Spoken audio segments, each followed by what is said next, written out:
Hi guys, what's up? Welcome to my YouTube channel, Beverly Layu. Today's video guys ay magluluto ako ulit guys ng ulam namin for lunch. Ang lulutuin ko ngayon guys ay sinigang na tilapia. Sinigang na tilapia guys na walang kamatis. Nakalimutan siguro ng asawa ko guys na bumili ng kamatis. Kaya matuto tayo makontento kung anong meron. Nakakalimutin na talaga yung asawa ko guys. Pagpasensyahan nyo na. Salamat nga ako na kamatis lang yung nakalimutan niya, hindi yung tilapia. So ayun na nga guys, nagpakulo na ako ng tubig at nilagay ko na yung luya at sibuyas. Alam nyo ba guys, ang alam ko lang na luto sa tilapia dati ay prito lang. Buong akala ko talaga dati na bawal siyang lutuin na may sabaw. Buti na lang talaga minsan bumili yung asawa ko ng tilapia at naisipan ng biyanan ko gawing sinigang. Sarap na sarap talaga ako noon. Sabi ko nga sa biyanan ko, pwede palang gawing sinigang yung tilapia. Kala ko hindi pwede. Kaya naman simula noon guys, lagi na ako nagsisinigang ng tilapia. Hindi na ako nagpiprito. So ayun na nga guys, nilagay ko na yung tilapia dyan kasi kumulo na yung tubig na nilagyan ko ng luya at saka sibuyas. At lalagyan na rin natin ng pampalasa ng asin at saka betchin. Betchin talaga yung ginagamit ko guys tuwing magluluto ako kasi hindi ko talaga bet yung magic sarap. Sinabi ko lang guys kahit walang nagtatanong. At pagkatapos na nga nating lagyan ng asin at saka betchin, ilalagay na rin natin yung mga munting gulay natin dyan. Grabe talaga, nalulunod yung mga gulay ko sa sobrang dami. Ito yung sinigang na sabaw lang, sapat na.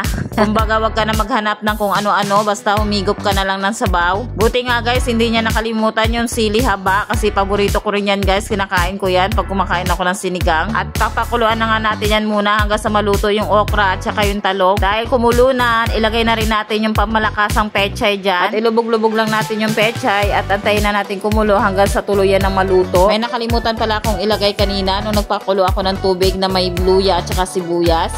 Ayan, nakalimutan kong lagyan ng paminta kaya hinabol ko na lang. At syempre, para hindi malansa ang ating sinigang na tilapia, syempre lagyan din natin yan ng lemon. O diba, ang dami ng ingredients. Kamatis lang talaga ang nawala kaya kulang na kulang yung kulay ng sinigang natin.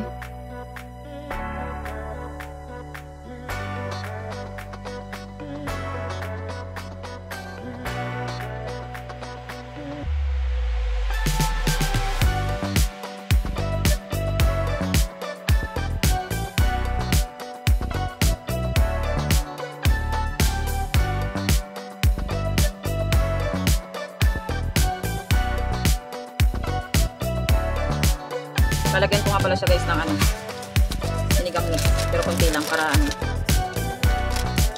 hindi masyadong maasim kasi may mga batang kakain. So ayan guys, tapos na ang ating luto ng ating sinigang na tilapia. Ayan, so kakain na kami guys. Kain na kayo dyan guys kung hindi pa kayo kumain. So yummy. So ayan guys, nakaset up ng aming pagkain.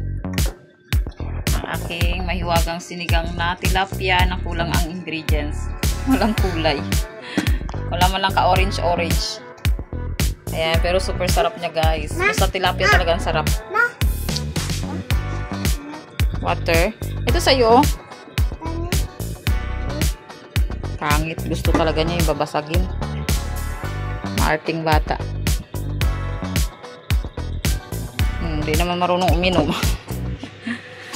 Ayan, so kain na tayo guys. So ayan guys, kain na tayo guys. Ayan, so hindi pa nakapagtanghalian dyan, kumain na rin kayo guys.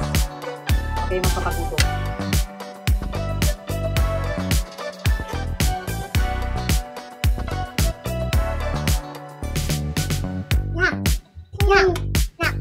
Fish? One fish? No.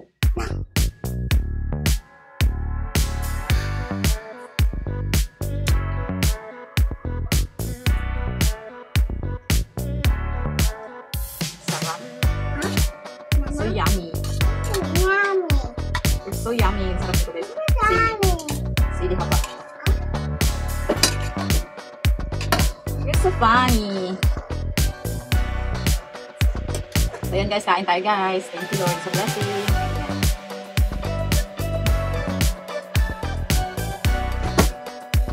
Thank you Lord sa blessing. Amen.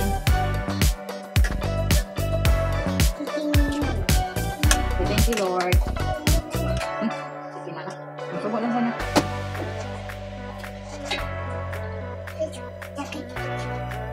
Yummy. Yummy. Yummy. Yummy. Subo. Subo na kasi may ito tayo eh. Sinihaan, pwede naman set. Ayan. Dati nga ako kumakain ng isa, oh. Ano? Diba, ate? Kain ate. Diba? Tingnan mo si ate, oh. One more. One more, ate. Yummy. Tara.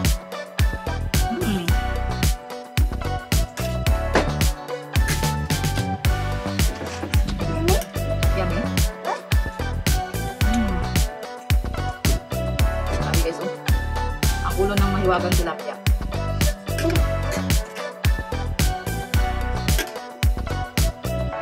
Sarap pa rin guys, kahit wala kamatis.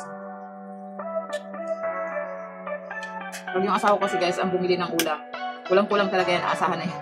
Asahan mo talaga na kulang-kulang talaga yung ingredients. Kasi guys, yung asawa ko wala talagang alam yan sa mga ganyan-ganyan, sa mga luto.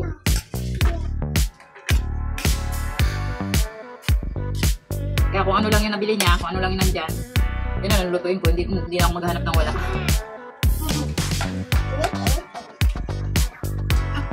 Bawiin na lang sa timpla.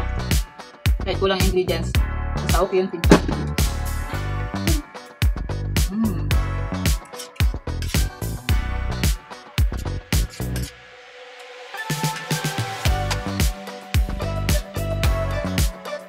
Dati guys, alam mo ba guys, ang akala ko yung tilapia ay bawal isigang or sabawan kasi sabi manang daw. Ano pala pwede? Pwede pala. Alam ko lang talagang luto ng tilapia dati ay free. Pala pwede naman fresh ang sabaw. Sarap ng sabawan guys, lalo na kapag fresh. Yung nabili nyo ay gumagalaw pa, lumalang-lang pa. Masarap talaga siya. Tubo na sa edik. Fish. Hindi mo na kanin. Walang rice eh. Sarap. Very good. Thank you. Sarap luto mama.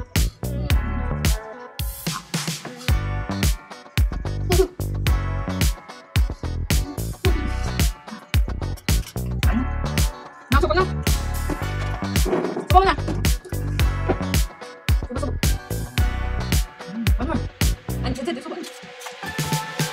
Fish. Subo na, subo. More, subo, more.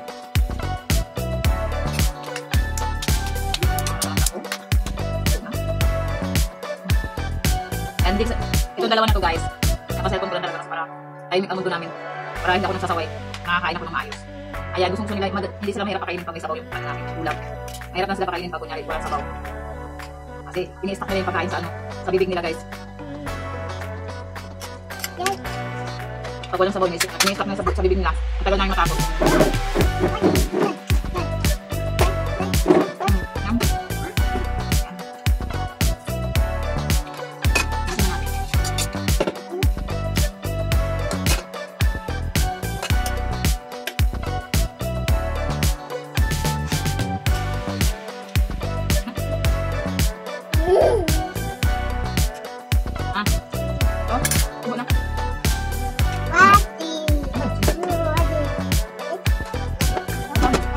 More. Ito, fish off. Yan.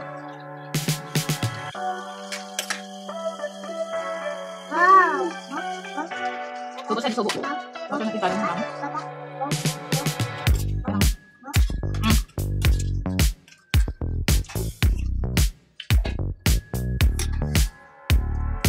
Subo na.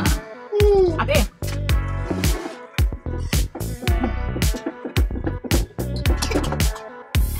Kasi talagang sayaw, may laman yung bibig mo eh.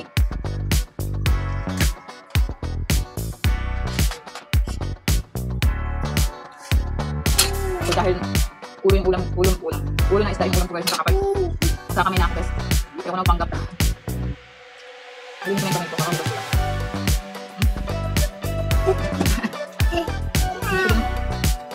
You're so funny. Fish mo yan.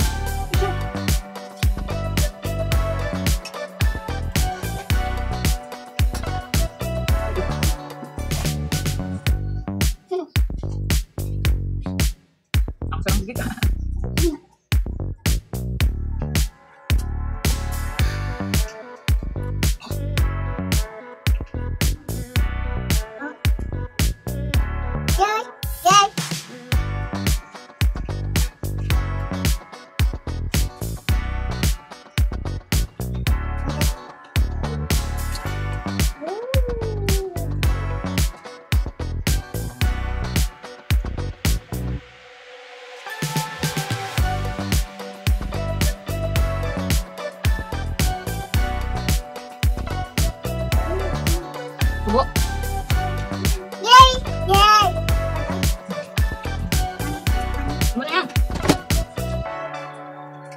Ano eh? Mamaya na. More, kain pa. More. Kain more. Ha? Kain pa. Subo mo na. Subo mo na. Kain mo. Subo na marami. Anak na. Subo na marami. Kaya nga, mag-focus sa pagkain. Subo mo na. Subo mo na. Subo na. Kaya sa kain. Saan ikaw?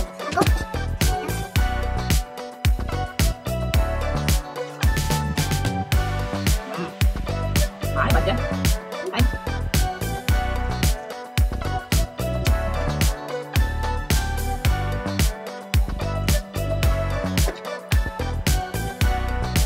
Ay.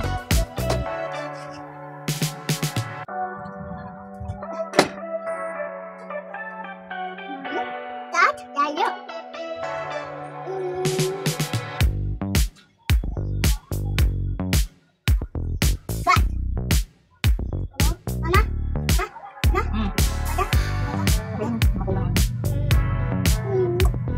Dali na.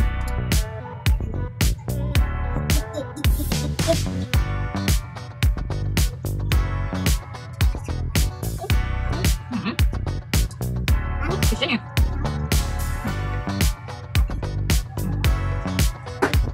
Sabi lang. Kanin! Sisig naman eh! Ha? Sige. Hindi ko na sa kamay. Dito, dito, kamay. Hindi na dapat na. Lagay mo na dito. Dito ka. Subo niya. Kaya, I-shoot mo kasi sa bunga mo lahat ng kanin nung matapos yung kanin.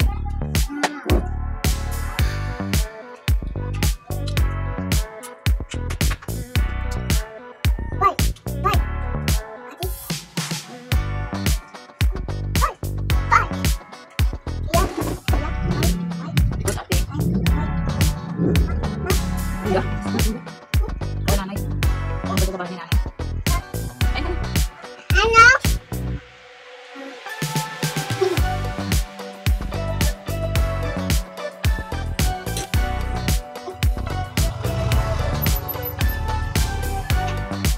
So, ayun guys, hanggang dito na lang aming video guys. Maraming salamat sa mga nanood. Like and subscribe. God bless.